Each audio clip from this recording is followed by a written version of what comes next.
রহিমা, আমার বউকে এই বিষটা চায়ের সাথে মিশিয়ে দিও। Okay sir. এই তো এখন আমি স্যারের কথায় বিষটা মিশিয়ে দিচ্ছি। কি অনেকদিন পর গান গাইছি। সত্যি মা, তোমার কণ্ঠ তো দারুণ, তাই নাকি? যাই, এই বিষটা আমি এখন মেম সাহেবকে দিয়ে আসি। মেম সাহেব, নেন আপনার চা। Thank you Rahima. বিষটা খেয়ে এখন মেম সাহেবের অবস্থা ঘায়েল হয়ে যাবে। চলো ছুটকি বাবা আমার, আমরা ঘুমাতে যাই, চলো।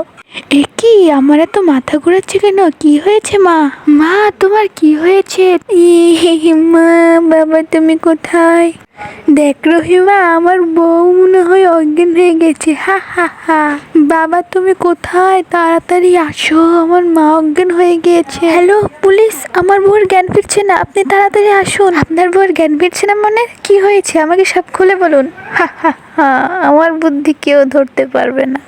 পুলিশ, অ্যাম্বুলেন্স, তাড়াতাড়ি আসুন, তাড়াতাড়ি রুগীকে নিয়ে যান, তাড়াতাড়ি ওঠান অ্যাম্বুলেন্সে।